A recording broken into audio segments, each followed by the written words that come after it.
Hello and welcome back to Let's Talk About Things. Now, we got a lot to talk about because a Nintendo Direct just aired, and let's move in to everything that was announced.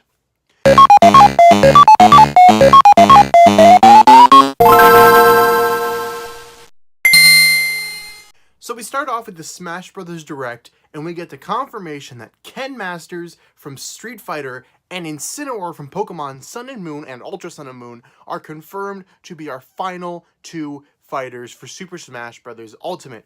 This, of course, means that the Grinch theory was completely false. And wow, did that ruined the Direct for some people. Not me personally, but a lot of people got ruined for that. And I understand why we all believe that and why we hoped to believe that, but it turns out box theory was actually true the entire time.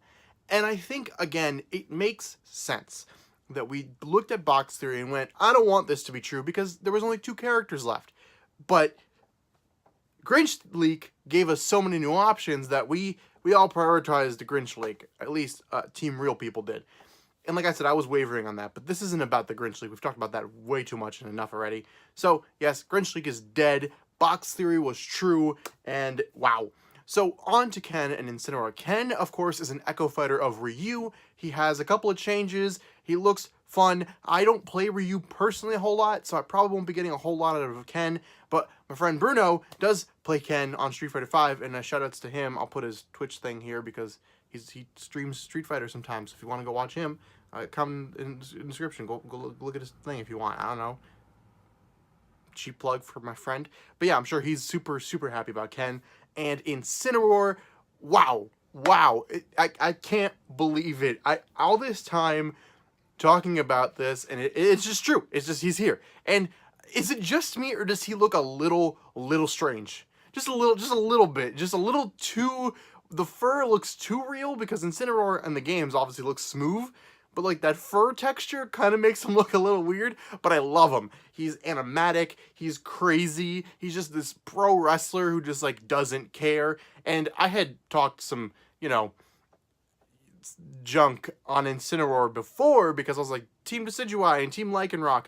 But honestly, Incineroar looks great and I'm really excited and I kind of love it. So I can't even be mad. So I'm real happy about that. Then, of course, we also got the reveal of Spirits Mode. And Spirits Mode is basically what we all had assumed it was.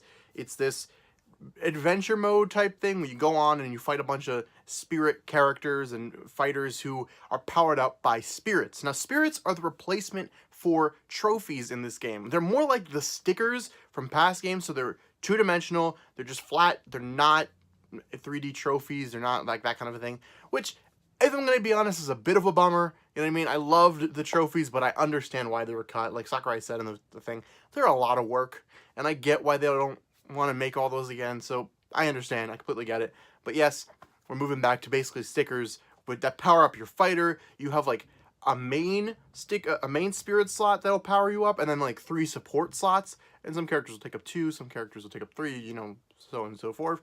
But I think it's a cool idea. I think the actual fighting aspect of it is very interesting. And to get these spirits, you have to fight characters. So, for example, they'll try to pair characters up to make it look like you're actually fighting.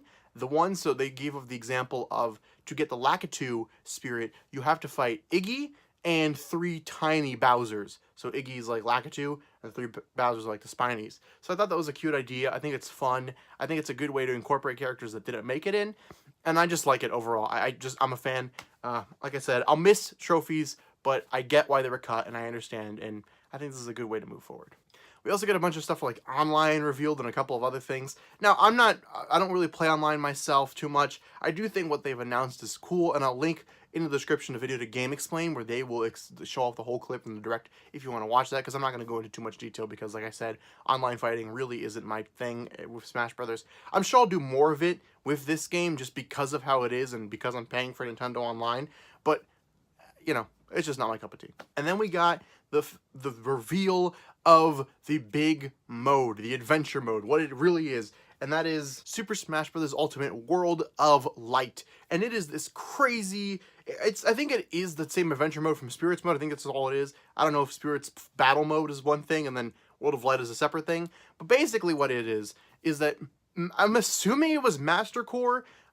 sends a bunch of Master Hands out. They turn into like these weird spirit hand things and murder everyone. Everyone is dead. Y'all thought that Luigi getting murdered was crazy. We thought that King Dedede getting murdered was crazy. We thought that Mario and Mega Man, they all got snapped. There was some straight Thanos shit up in there. Just literally just gone. Everybody's dust. Gone. Except Kirby. Kirby made it out. So I'm assuming you're gonna have to start as Kirby. And then you go through this mode, and it's like, it's kind of actually like the map that they have in Kirby Star Allies. It kind of looks like that, and you go through and you'll have to battle both spirits, so like the actual sticker things, and fighters. And all the fighters are dark and evil and whatnot now, so you take them down and they join your team, and that's presumably how you'll be unlocking characters if you don't want to go through the regular unlock system. And this mode looks like a lot of fun. You know, I think it's a good idea. I think for a single player mode, it's great. And I'm happy that they have a single player mode again. In my opinion, that what was missing from Smash Brothers for Wii U and for 3DS. There just wasn't anything to do by yourself. If you wanted to play, you kind of just had to do All-Star mode or Classic mode or something. And those are fine and they're great and I love them, but they're not an adventure mode. And it's not Subspace Emissary, right? We're not getting that whole big deal thing there, which is fine. I mean, I liked Subspace. I thought it was fun. But honestly, you're only gonna play Subspace once, right? You're not gonna keep going back to that. With Spirits, you might actually want to keep going back in because you can, you know, get more spirit characters and whatnot. So I think this is actually a better idea. Hopefully, there are more CGI cutscenes within it, but it kind of does look like it's just gonna be some cutscenes to explain some things and then regular spirit fights, which I'm okay with. I wish, hopefully, maybe there'll be something else to it, maybe some platforming levels or something. But if it's just the spirit fights, I'm okay with that. I'm fine. And then, praise Sakurai, DLC has been confirmed. And oh my god, you guys don't even know how much of a relief this is for me. I thought we were going to have to end Super Smash Bros. I was so, like, worried that this was going to be the end of Super Smash Bros. But nope, Sakurai has delivered and DLC is coming. And our first DLC character has been announced, and it is Piranha Plant. Yeah, Sakurai, God of Chaos, strikes again, and the Piranha Plant is going to be playable. Now, the way you get Piranha Plant is going to be a little bit different than it usually is, because if you pre-order the game, or you pre-download it now on Nintendo Switch, which you can do right now on the eShop if you'd like, you will be able to download Piranha Plant for free. Kind of think of it the same way they did with Mewtwo. If you bought both the Wii U and the 3DS versions, you got Mewtwo for free for a limited time. They're doing the same thing with Piranha Plant, and it'll be available, they said in the Treehouse, till about like the end of January. So if you want Piranha Plant for free, get your games quickly. Now, if you download it, it presumably will just be there and you'll be fine. But remember, either way, you need to make a My Nintendo account and sign in this game there. So you need to like, go into the Switch menu and click the thing and blah, blah, blah, the more detailed stuff. I'm sure there'll be videos on YouTube explaining it. But you go into that, you click the thingy, you register it with your My Nintendo so you get your points on your My Nintendo, and then they'll give you the Piranha Plant. Keep that in mind, especially you physical version people, because if you don't do that, you're not going to get your character. So do it, remember it, and if you want to pre-order this game, do it so you can get this character for free. I presume this character will be available afterwards as a paid DLC, because I can't imagine they would just lock this character away for a month and then never give it again. It doesn't make any sense. So it'll presumably be paid DLC, and it's crazy. Piranha Plant as a fighter is the craziest thing Smash has ever done. Like, there's your WTF character. I mean, we didn't really get a retro rep. I mean, I guess Simon is kind of a retro rep, but the craziest what the fuck character. But this is the craziest WTF character this game has seen. This makes Wii Fit Trainer look completely normal. Although, come on, man. Poor Captain Toad. All this time, I'm here rooting for Captain Toad and Bandana Waddle Dee, and I'm like, these characters need to get in. And I'm facing all these commenters who are like, these are just generic enemy characters. They can never be in Smash Brothers. And Sakurai's like, no, not Piranha Plant. We got you. Piranha Plant. It's a plant. It's a plant. It's in a pot. There you go.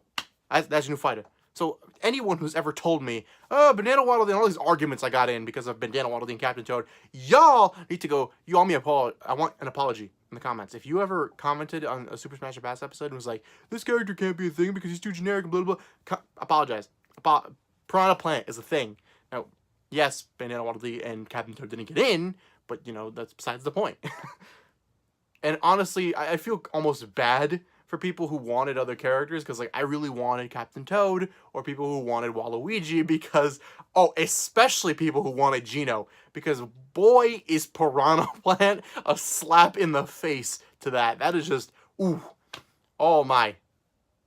But it's kind of great. I kind of love it, and I also kind of want a Deku Baba skin, or like an Echo Fighter or something. But let's move on to the rest of the DLC. So what we know about DLC is that there will be 5 new characters, a stage for each character, and music for each character. And those should cost you about $5.99. They're not entirely sure they're going to be able to stick to that price range, but they're estimating it's going to be about $5.99 at this point, which I think is great. I think it's actually cheaper than what it would have been for Smash 4 and Wii U. For Smash 4 and Wii U. For Smash 4, because in Smash 4 you had to pay for the character and the stage separately most of the time. So I think that's pretty great. I also think it's a little weird that they mentioned that Echo Fighters won't be DLC, because to me at least that seems like a huge missed opportunity. There's so many new Echoes you could have implemented. For example, I've wanted Impa really, really badly to be an Echo Fighter. I thought that would be a great choice, and that didn't happen. And I would have loved to have seen that. Or even for the freaking Piranha Plant, could you imagine like a Deku Baba Echo Fighter? How funny would that have been? And none of that happened, unfortunately, which, whatever. But I wonder now if they will separate Echo Fighters from regular fighters, and maybe we'll get some Echo Fighter DLC, or if they'll do costumes for our fighters, because stuff like the crafted Yoshi, or the Mario wedding suit, or Meta Ridley, those are such great ideas, and there's so many more options you could do. You could do Dry Bowser, you could do Deku Baba, you could do Impa, you could do other characters as simple palette swaps. You don't have to make them Echo Fighters. So I'm curious if Sakurai and his team will be open to doing that, and because it just seems like such a good way to deal DLC. I get that it would probably be a lot of work, I understand, so maybe that's why they won't, but I would love to see it happen. I think it'd be cool, and hopefully we can get a couple Echo Fighters in there as DLC as well, aside from our 5 characters, but only time will tell on that. And there was only 5 announced, right? There's only going to be 5 of them, at least that we know of so far. Maybe they'll add more later on, maybe they won't, we'll have to wait and see. But I like this. I like that they've announced it right away, because now speculation doesn't die off, we can just keep going. And they also said that Echo Fighters will not be a part of this. They are going to be 5 newcomers, and that these 5 newcomers were chosen back in 2015 along with everybody else. So they know who these 5 characters are. We're waiting on the confirmations, and they'll come throughout the year. So that's going to make Smash speculation a little bit different, because you can't be like, oh, it's Rex and Springman, characters I thought would definitely be DLC, because they won't be. Rex isn't in the game at all. They even added a Mii costume of Rex because they're like, we couldn't put him in because we didn't know about him. And Springman's an assist trophy. So these characters have been completely debunked because, of course, they didn't come out back in 2015. They didn't know about these characters back then, so how could they put them in the game? So all your Switch characters, you have to wait till next Smash Brothers. Anyone who was revealed after 2015 will not be in the game. Maybe, I mean, Incineroar was revealed after 2015, I think, officially, but you know what I mean. You guys understand. It's also important to note that Piranha Plant is not one of those 5 characters. Piranha Plant is a separate 6th DLC character, and I think that's perfectly fine. So, some of you might be wondering how this affects Super Smash Pass. Well, we're going to be changing Super Smash Pass quite a bit next week, actually. See, next Tuesday, I'm going to be doing a wrap video, a wrap-up video to basically end Super Smash Pass, because we're moving forward as Super Smash Pass DLC. And in Super Smash Pass DLC, we're going to be looking at characters a little bit differently and whatnot, and I'll leave that to explain next Tuesday. But if you are a fan of that series and you want to see how that's going to be changed, please come back next Tuesday at 2 p.m. Eastern Standard Time to find out what's happening to the series. So guys, that's it for not just me, but for Smash Ultimate entirely. And I think this has been an amazing ride. I think it's been a fun ride, and I think it's been fun speculating and doing all this stuff. And we still get to do that, of course, because DLC is still a thing. But the channel did really well this past couple months because of Super Smash Bros. Ultimate. And I want to just thank Sakurai and his team, because without that, I would have probably never gotten this little bump that I've gotten recently. And I'm really happy that I managed to get that, and that things are happening. I actually have discussion going on in the channel, and Smash Ultimate is a big reason of why that happened. This game is very important. I can't wait for this game. It looks super, super fun. We only got like a month or so left. It's November 1st, obviously, so we got a month and like a week, 6 days. not too bad. Can't wait. Pokemon Let's Go Eevee and Let's Go Pikachu comes out even before that, so we got a bunch of games to be playing soon. And I think that's it. I think that's where I'm going to end this off. I'm hyped for everything that's been revealed. I can't wait, and I look forward to talking to you guys more about everything that's going to be happening just with Smash Brothers DLC, with Nintendo in general. I'll see you guys next time. Remember to like, comment, subscribe, do all that fun stuff in the comments down below, and bye-bye.